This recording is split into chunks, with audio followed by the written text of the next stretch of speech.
Greetings, fellow humans. Bad Mark here with another transmission from Metre Keyboards, and today we're taking a look at really a new keyboard. It's a submodel. I previously took a look at the EIsa Pro. This is the K686 EIsa Max, and I know with the UCal K673, the Max and the Pro, the Max is definitely got some improvements over the Pro, let's just say. So I'm looking forward to taking a look at this 3-mode gasket mounted 98% or 1800. It does not have a full size 0, but other than that, I have been enjoying all of the new Redragon keyboards, especially the ones that have come out in the past year or so. They continue to get better each and every revision, each and every model or submodel. And I'm really liking what I'm coming across. I've got a couple more keyboards that I'm going to be taking a look at them. And I've got a bit of a surprise from them, but I'm not going to ruin anything right now. But I will be one of the first that will be revealing something about Redragon here in the future. But anyway, today we're taking a look at the EIsa Max. It is a 3-mode 1800. It has a numpad and it has a knob. The last one I took a look at, I actually had in my rotation for a while. It's in my list to mod, but now that I have both of them, I can do some comparisons. Probably come back and mod both of them at the same time. But today we're going to take a look at this one and see what we got. So without further ado, let's go ahead and see what we've got in the box. So before taking a look at the keyboard, I do like taking a look at what's inside of the box. First, we got our stickers that they include with pretty much every build. Sometimes they include some different ones, but these are the primary ones I've seen included, or maybe I'm just thinking stickers. We also have a nice little user manual. It's going to tell us connection, OS support, the key layout, and everything that we're going to need in order to use this keyboard. We have a standard USB-A to USB-C connector cable. It's rubberized, and it does have the elbow here because the connector is on the left side of the keyboard. And we also have 4 extra switches. Now, these are the Mint Mambo linear switches, which I've got to say, they'll give a lot of switches. I would say this would give many HMX linear switches a run for their money. I mean, it is a decent switch. They really are. They're improving things all around. Like I said, I've really been impressed. I mean, coming from, some of their models that were either not hot swappable or Rainbow or Otemu hot swap or many other things to what I see out of them today, when I see other companies, unfortunately, kind of stick to the same old routine. And it's like, there's so much more that you guys can offer. And Redragon is really just taking those steps to offer, it's like, well, whether you're gaming or whether you're coding, we don't care. We're just going to deliver a nice experience. And they have. In my opinion, they've been delivering some pretty good keyboards. And here we are with the EIsa Max K686 from Redragon, 98% with a knob, a nice aluminum knob. We have a nice keycap set. I think they call these OEM, but to me, they're almost like a tall SDA and a little bit like ASA. There's so many profiles now, but I like that a lot of them are coming with this. I don't want to necessarily call it retro, but for me, because when I grew up, and in the olden days when I grew up, the keycaps, the legend on the keycaps kind of tended to lean more towards big and taking up as much space as possible, and I just kind of like it that way. I see some legends on some of the keycaps, and it looks like they're scared because they're only taking up like a little corner at the top of the key, and I'm like, you got the rest of the key there. You can come out. It's okay. You're safe. But anyway, I gotta say, there's one thing about some of these Redragon keyboards. It's with the UCal as well as this one that has this raised bridge. And honestly, I gotta say, I love it. I think it's really nice. I think it adds a certain panache to it, and I really like it. I gotta say, it's just I don't know, it's a simple little thing. They have a you know, standard. I don't have the microphone height. I don't have the camera height really to give a full profile. But you see we have the connector and the switches on the side. And we have on the other side the pocket for the 2.4 dongle. We also see on the bottom we have 2 pair of feet, so we can get a total of 3 typing angles. We have 8 screws holding the case together. It looks like, oh no, that's more. Oh wow. Yeah. That's looks like we've got 5 on the bottom and 5 on the top. Yeah. So we've got a lot of screws holding this puppy together, but thankfully we have a gasket mounted, what I believe is a PC board. Let's see what we have under here. We have the Mambo linear switch from Redragon. It's a very light and poppy linear. Talked about it before in a couple videos. I probably should just give it its own review one of these days. And we have some really nice keycaps, nice and tall. Double shot, which I'm assuming are PBT. They kind of feel like it. 1.7 millimeters. So that's pretty nice. That's on the high end. I reviewed some more premium keyboards that didn't have keycaps that were this thick. So that is really nice to see. So we have some plate mounted stabilizers on what I believe is a PC plate. The stabilizers do have a little bit of wiggle, which is common with these, but these are the newer ones. These are palms, so they don't seem to affect or do any clicking. They are well lubricated inside of the stem and the wire, as well as on the elbows on the other side of the wire, which is nice. Sometimes they miss that. Not Redragon, but just some keyboards will miss lubrication on there. I'm not a big fan of that. We also see that we have the hi-fi layers with the PET plastic above the PCB, and then the IXPE layer above that. We don't have any padding below the stabilizers, but that's something we can do when we come back to mod it. All right, so let's go ahead and test out this keyboard's connectivity. First, we'll go ahead and try Bluetooth. No, 2.4. I meant to turn it to Bluetooth, but I turned it to 2.4, so we'll do 2.4. Usually it's a good idea to plug it in first, then turn it to 2.4. Yeah, that's immediate. May as well been like a plugged in a USB cable. All right, working as expected. Now let's go ahead and try Bluetooth. I want to recognize that Redragon is now branding their 2.4 gigahertz dongles. I want to say they were probably one of the first, anyway, that I reviewed that started branding them. So it's a really nice thing, because if you have several USB devices that use the dongles, it's nice if it has the branding on it, so you can immediately suss out what device it goes to. All right, so now let's switch on over to Bluetooth, and I believe it's the numbers. Press and hold. All right, so it's Bluetooth 5. Let's see, yep, well, that was actually pretty instant as well. I usually have a bit of a hiccup because of the Realtek Bluetooth controller that this particular PC has, but it connected like that right away over Bluetooth 5. It had a 3 and a 5 option, so wireless modes work just fine. We can see the RGB is coming through. That's very nice. Of course, we've got the knob already bound to volume control as well as mute. This is a stepped potentiometer meter. Got nice keycaps. I want to say it's MOA. I think it's MOA. I may be wrong, but we'll figure it out when we get to the spec section.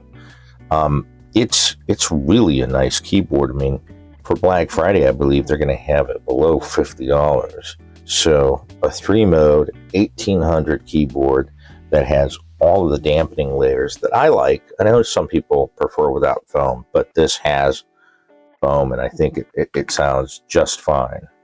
I think it has a really nice sound profile. I mean, I'll let you determine if it's a sound profile that you like after you listen to the sound test. But for most people that are using a full-size keyboard, they're going to be able to use it, and then they're going to be able to use the Pro software, because this uses the Redragon Pro software, which will allow you to do mapping. So if you want to bind some keys and add some more or change stuff around, you can do it. Like I said, I'm pretty sure this is MOA, because I've bought a few sets in MOA and I really, really like it. It looks really nice. It feels good, and it's very retro to me. I love the huge legends. Just the specs. Today we're taking a look at the Redragon K686 EIsa Max, a 99 key, 96%, 3-mode keyboard with a knob. It is a gasket-mounted flex-cut PC plate with a north-facing 3 and 5-pin hot-swap compatible PCB, and it includes hi-fi and dampening layers.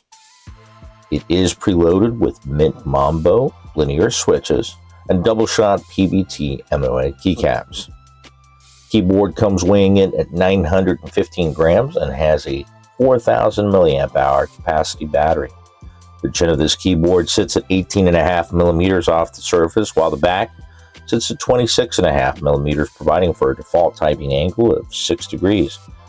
Flipping down the middle set of feet will raise the back up to 34.5 millimeters, changing the angle of typing to 10 degrees. Flipping down the final set of fold-out feet will take the back height to 41.5 millimeters and leave you with an angle of typing of 13 degrees. The MSRP on this keyboard is $69.99 before discount, though it is currently on sale for below $50. So yeah, I gotta say, for the money, especially right now, I mean, it's crazy.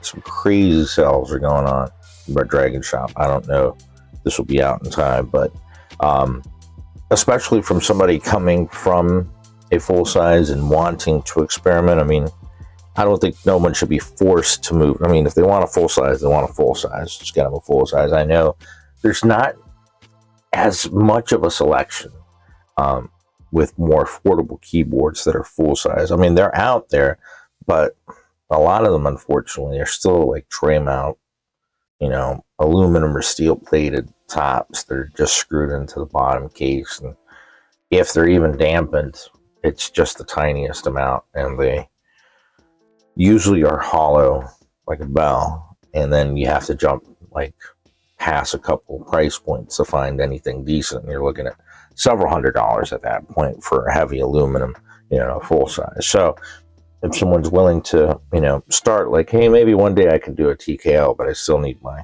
you know, numpad, but I want it all on one keyboard. Well, this is it. It's just, I mean, just so there's a comparison. This is 65%. You can see that it's literally only 3 columns bigger, but you got a whole numpad there. 75%, basically the same thing, though it's 2 columns. With a TKL, you're almost, it's almost the same footprint. You basically got that 1 column, the difference is it's not even that full column, depending, I guess, on the TKL, the thickness of the side, but you got that 1 column. But there, I'd like to say you basically have what you need out of a full size.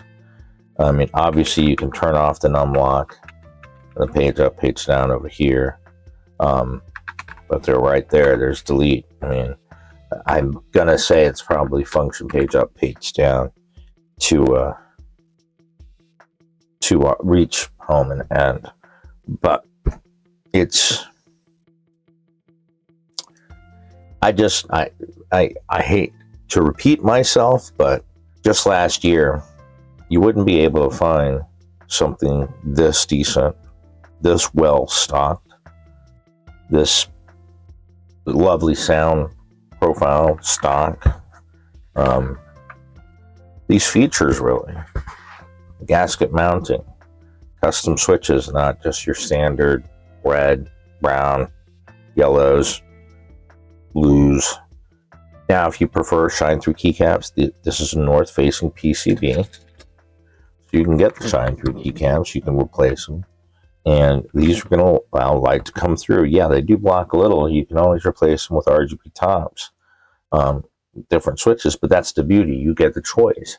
And that's why, you know, it's one of the reasons that makes this a good keyboard and a good choice, because you always have options. You're not going to be like, well, I've heard those tactile switches, or I've felt those tactile switches, and I'd really like to have tactile switches. Well, get yourself a pack of 100, and I mean, you're only going to have one spare because this has 99 keys, but you're going to be able to load it up and try tactile switches, and, you know, still be able to customize the keyboard to your heart's desire, which I think in the end, that's all, I mean, we want. This is a tool many of us have to use on a day in, day out basis.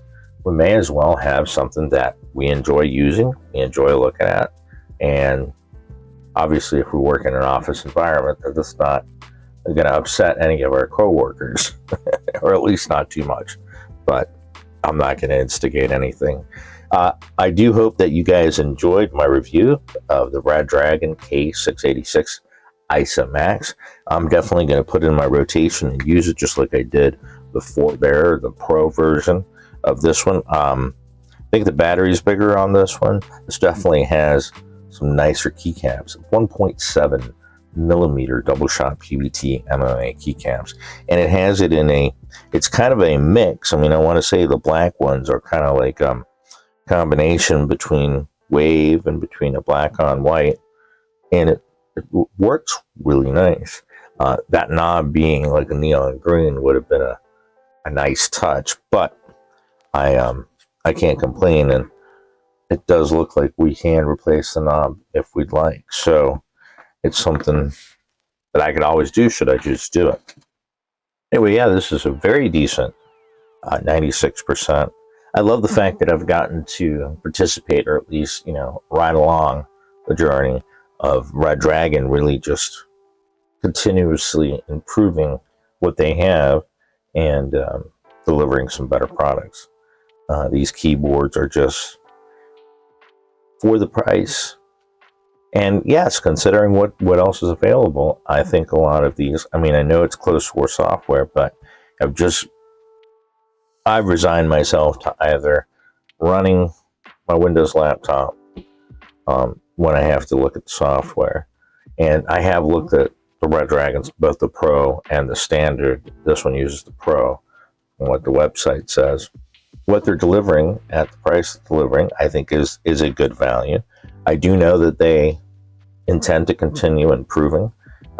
There's a couple things that are working their way down the pipeline, and I'm excited to continue to watch and continue to share with you guys what they come out with. And I mean, I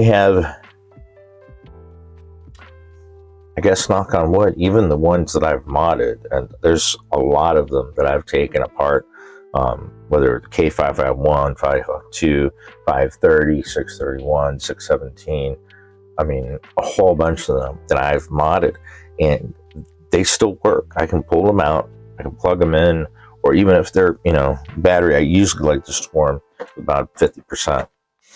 But neither here nor there, they still work. So, you know, a lot of people are like, all right, what about longevity? I can say that's one brand that's never, you know, been like, all right, I gave up the ghost, bye-bye.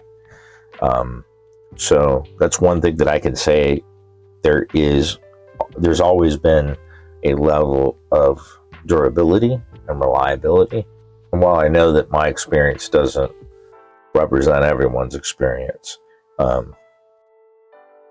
I have tested a lot of their boards, and it's more likely than not that I would have encountered one that gave me issues. But anyway, I do know that I have helped some people contact their support. They've always been happy. In the end, they've always gotten a solution. So Redragon is a company that I continue to review their keyboards happily, because I know that they're a company that stands behind their products. And I mean, unfortunately, the way the world is, there are some companies that don't necessarily do that. So, but I'm just going to leave it at that. Anyway, I do hope that you guys enjoyed my review of this EIsa Max K686 from Redragon. Like I said, it's currently on sale. It should probably be on sale when I post up this video. I do hope that you guys enjoyed the video. I'm going to leave you guys with the stock sound test. It's pretty thocky in my opinion. It sounds pretty deep. It sounds rich. It sounds very solid. And I mean, like I said, those Mambo switches are actually, they're not bad. They're linears, and I'm usually just like, hey, I prefer tactile. I may do a sound test with some tactile switches, but I don't know. I've got others to get to. But I do hope that you guys enjoyed the review, the sound test. If you guys got any questions, comments, anything you'd like for me to check out when I come back to both this one and the Pro, do let me know down in the comments below. I do my best to respond to comments as soon as possible. So to everyone out there in YouTube land, have a wonderful rest of your day. And until the next transmission, keep calm and keyboard on.